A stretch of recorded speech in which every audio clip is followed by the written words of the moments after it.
नमस्कार.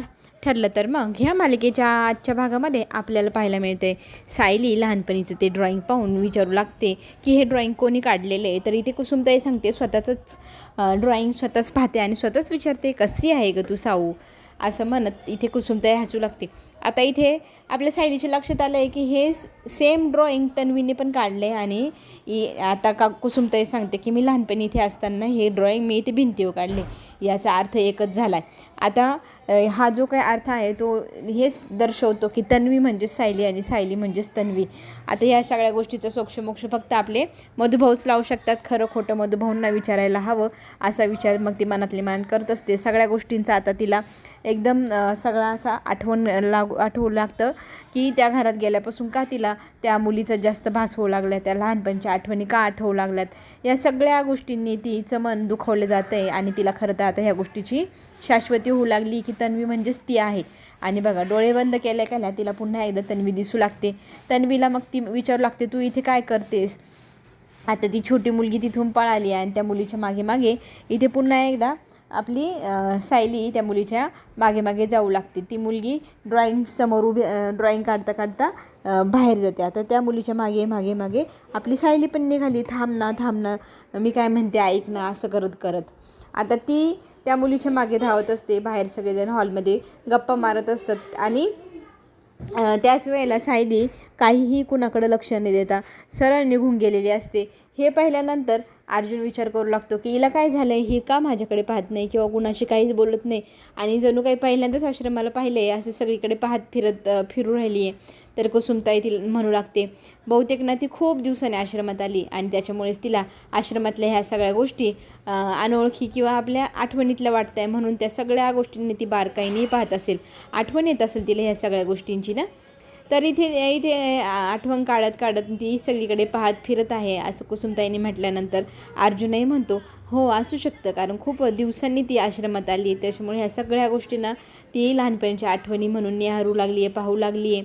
आता आपल्याला हेही पाहायला मिळेल की अर्जुन म्हणू लागतो की मला अर्जंट काम आलं आहे. तर मी सायलीला सांगतो आणि निघतो आणि मग सायलीला तो सांगू लागतो की मला मीटिंगसाठी एका हॉटेलमध्ये जायचं आहे, तर मी थोड्या वेळात मीटिंगवरनं जाऊन येतो, तोपर्यंत तू इथे राहा, स्वतःची काळजी घे आणि काही उद्योग करू नको, काम तर अजिबातच करायचं नाही. कुसुमताईला पण तो सांगून ठेवतो कुसुमताई मी आता थोड्या वेळासाठी बाहेर चाललो आहे, पण माझ्या बायकोची जबाबदारी ही तुमच्यावरती आहे, तर तिला थोड्या वेळ सांभाळा तुम्ही, तिला कुठे जाऊ देऊ नका, तिला कुठलं कामही करू द्यायचं नाही. कुसुमताई त्याला म्हणू लागते अरे एवढी काळजी तू तिची करतोय, मला पण तिची काळजी आहे, मी तिची बहीण आहे अहो मोठी, मला पण समजतं तिची काळजी घ्यायला हवी. मग दोघांमध्ये नेहमीसारखी ती टॉम अँड जेरीवाली फाईट आपल्याला पाहायला मिळेल आणि मग ती म्हणते जा ना तुमचं काम करा, मला 1760 काम आहे, मला माझी कामं करू दे, असं कुसुमताई अर्जुनला म्हणते आणि अर्जुनला जायला सांगते. अर्जुन गेल्यानंतर सायलीला मग ती आराम करायला सांगते, कारण तुझा नवराबाई ताकीदच देऊन गेलाय, तू ना जास्त धावपळ करायची नाही, निवांत बस बरं इथे. तर सायली म्हणते हो आले. तरी ते सायली त्या मुलीचा आवाज येतो म्हणून खिडकीतनं बाहेर डोकावून पाहते, तर तिकडे ना मधुभाऊ आणि ती मुलगी छोटीशी दिसू लागते. त्या मुलीच्या गप्पा आणि मधुभाऊंच्या गप्पा तिच्या कानापर्यंत पोचू लागले आहे. तर तिला पाहिल्यानंतर सायली एकटक पाहत असते. सायली लहानपणी अशीच मधुभाऊशी गप्पा मारायची, जेवण करायची, मधुभाऊ तिला एक एक घास भरवायची, त्यावेळेला तिला गोष्टी सांगायच्या, एक घास चिवचा, एक घास काऊचा, असं म्हणत तिला एक एक घास भरवायचे, तर ती पण म्हणायची एक घास मधुभाऊचा. त्या सगळ्या गोष्टींची आता इथे तिला पुन्हा एकदा रिपीट टेलिकास्ट आपण म्हणू शकतो तसं दिसायला लागलं लहानपणीच्या गोष्टी. तर त्या सगळ्या गोष्टींचा अनुभव एकूण एक गोष्ट तिची जुळवाजुळव चाललेली असते आणि त्या जुळवाजुळवीत ती आता स्वतःच्या मनाशी स्वतःशीच झगडू लागली. या सगळ्या प्रश्नांची उत्तरं आपल्याला एकच व्यक्ती देऊ शकतो, तर आपल्याला मधुभाऊंशी बोलायलाच हवा असं विचार करू लागलेली असते ती, पण मधुभाऊ झोपलेले असतात. आता इकडे अस्मिता ही निघालेली आहे इंटरव्ह्यू देण्यासाठी, बाळाला घेऊनच ती घराबाहेर पडली, पण बाळ काही केल्या कुणाकडे राहीना, सतत रडत असतं. अस्मिताचं बाळ सतत रडत असल्यामुळे त्याला सोडून रडताना जाऊच शकली नाही ती. तर ती पुन्हा येते आणि मग ती बाळाला घेऊन त्याला थोडं शांत करण्याचा प्रयत्न करते. चैतन्य म्हणतो अरे मी सांभाळतो, पण तो काही केल्या रडणं थांबेच ना त्याचं. तिने एकदा झालं दोनदा झालं, तर ती आता त्याला रडू नये म्हणून शांत करू लागते. तो थोडा शांत झाला मग ती पुन्हा एकदा त्याला आपल्या चैतन्याकडे देऊ लागते. पण चैतन्याकडे गेल्यानंतर बाळ पुन्हा रडू लागतं. आता हा जो काही प्रकार आहे तो सतत दोनदा झाला, तीनदा झाला. तर आता अस्मिताला मात्र आता डोक्याला टेन्शन झाले. आता बाळाला बघावा का नोकरी करावा, हाही तिच्यासमोर पेच उभा राहिला आहे. तर आता ती म्हणते की मला तरी वाटते मी बाळाला घेऊन आत जाते, म्हणजे कसं इंटरव्ह्यूला उशीर नको व्हायला. पण चैतन्य तिला सांगतो, तू जर बाळाला आत घेऊन इंटरव्ह्यूला गेली तर ते लोक काय म्हणतील तुला, तुझा अपमान वगैरे झाला तर नको जाऊ ना, ऐक माझं. पण ती म्हणते बाळाला असं रडत सोडत पण मी नाही जाऊ शकणार. करावं तर करावं काय. तर ती बाळाला स्वतःसोबत घेऊन आता इंटरव्ह्यू जाऊ लागते. तर तिची ताकद वाढवण्यासाठी चैतन्य म्हणतो, हवं तर मी इथेच थांबतो, मी कुठे जात नाही. तो जर शांत झाला तर तू माझ्याकडे पुन्हा देऊ शकतेस, मी तुझ्या मदतीसाठी इथेच आहे, काय वाटलं तर मला तू बोलावून पण घे. आता इथे चैतन्याला अस्मिता थँक्यू म्हणते आणि मग ते इंटरव्ह्यू देण्यासाठी आता बाळाला घेऊनच आतमध्ये गेलेले आपल्याला पाहायला मिळणार. चला आता इकडे आपल्याला हेही पाहायला मिळेल की आपली सायली एकटक पूर्ण आश्रम पाहत असते आणि तिला दुसरे काका विचारू लागतात की कसला विचार करतेस तू एवढा, आणि तुला जास्त त्रास तर प्रेग्नन्सीचा होत नाही ना, बघ ना तुझी काकू जर इथे असते ना तर तुला मोलाचे सल्ले दिले असते, जुन्या काही गोष्टी सांगितल्या असत्या ज्याने तुला छान वाटलं असतं तुझ्यासाठी, तुझ्या बाळाच्या गर्भसंस्कारासाठी. तर काकांना इथे आपली सायली म्हणत असते, जाऊ द्या काका, काही नाही, काय हरकत नाही, माझी घरी सगळेजण खूप काळजी घेतात.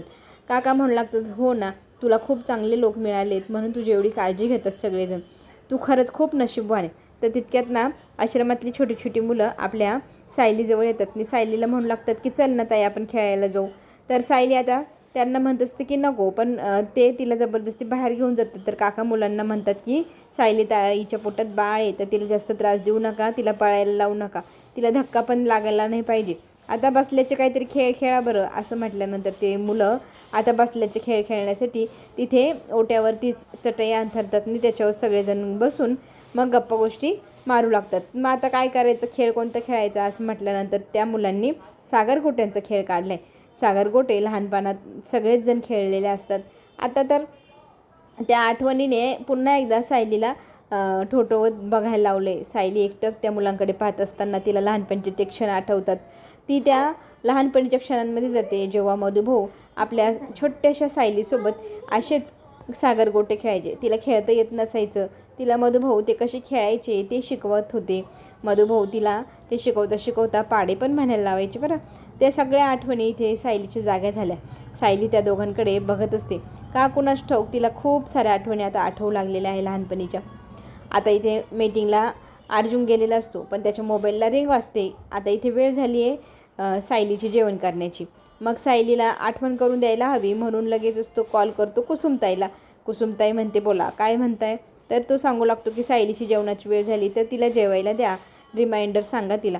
तरी त्या कुसुमताई हसू लागते आणि म्हणू लागते, अहो तुम्ही मला फोन करणार आणि आम्ही तुम्हाला काय सांगणार, आम्ही पहिलेच तिला जेवायला दिलेलं आहे, तिची वेळ बरोबर मी लक्षात ठेवलेली आहे. तर कुसुमताईला इथे पुन्हा एकदा अर्जुन चिडका बिब्बा म्हणू लागतो की वेळेच्या आधी का दिलं, वेळेतच द्यायचं होतं, ठरलेल्या वेळेतच द्यायचं.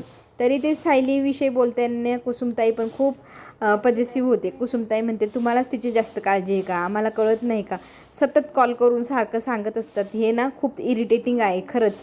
तर अर्जुन म्हणतो, इरिटेटिंग वगैरे काही नाही, नियम ते नियम, वेळेतच सगळं व्हायला हवं.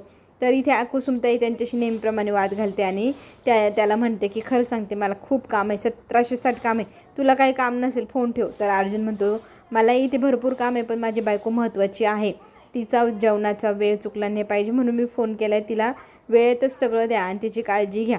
कुसुमताई हो म्हणते आणि मग फोन ठेवते. मग पुन्हा एकदा मीटिंगची सुरुवात आता अर्जुनची झालेली असते. आता इथे सायली मात्र सगळ्या गोष्टी सगळं बघत असते आणि बघता बघता तिला पुन्हा एकदा तो आवाज ऐकू येतो त्या लहान मुलीचा. आणि मग ती लहान मुलगी कशी आपल्या मधुभाऊंकडे जाते आणि म्हणते की मधुभाऊ माझ्याकडे द्या ना, मी झाडांना पाणी घालेल. मधुभाऊ म्हणतात नको मी घालतो. तर ती नाही मला घालायचंच आहे असं म्हणून हट्ट करते. मग मधुभाऊंकडून ती नळी खेचते आणि झाडांना मग पाणी घालू लागते. पाणी घालता घालता ती मुलगी मधुभाऊंना पण ओलचिंब करून टाकते आणि मधुभाऊ पुढे पुढे आणि ती छोटीशी मुलगी त्यांच्या मागे मागे. हे सगळं तर सायली म्हणते मी करायची. मग हे सगळं ती मुलगी कशी करते.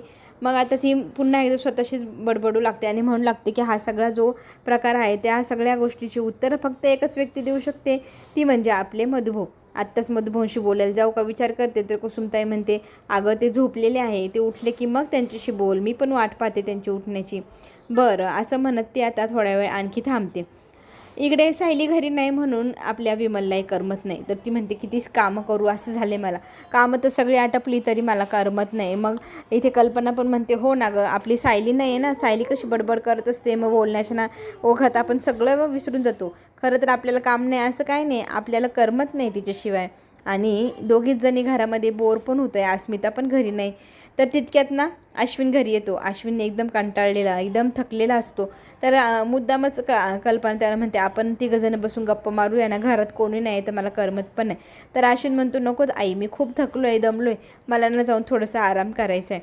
तर इथे कल्पना थोडंसं डाऊट येतो तिला की बहुतेक काहीतरी गडबड आहे, कारण हा इतका शांत काय, एवढा गप्प गप्प काय.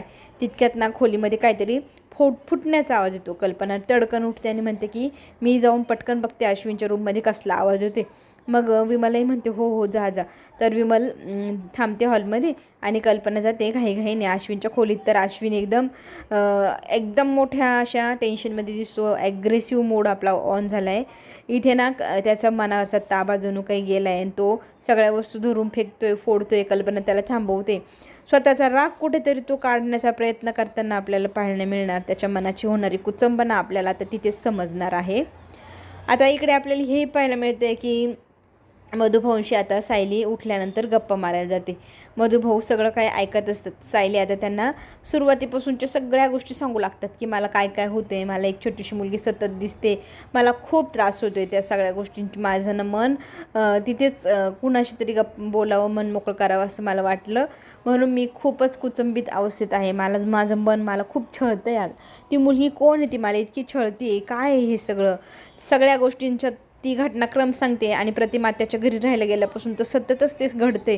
तर हा सगळा प्रकार जो घडतोय त्याच्यावरून तरी मला हे कळलं आहे की तन्वी ही दुसरी तिसरी कोणी नसून ती फक्त मीच आहे.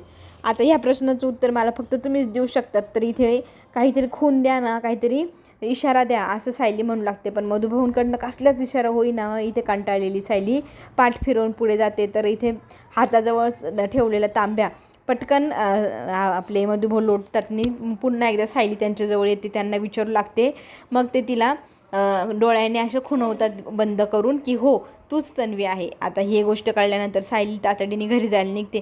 घरी जाऊन हे सगळं सांगायला हवं असं म्हणून ती घाई गडबडीत कुसुमताईला काही न सांगता घरातून पळत सुटलेली असते. कुसुमताई लगेच अर्जुनला फोन करून कळवते हे सगळं की सायली काकूनच ठोक घाई गडबडीत कुठेतरी निघून गेली.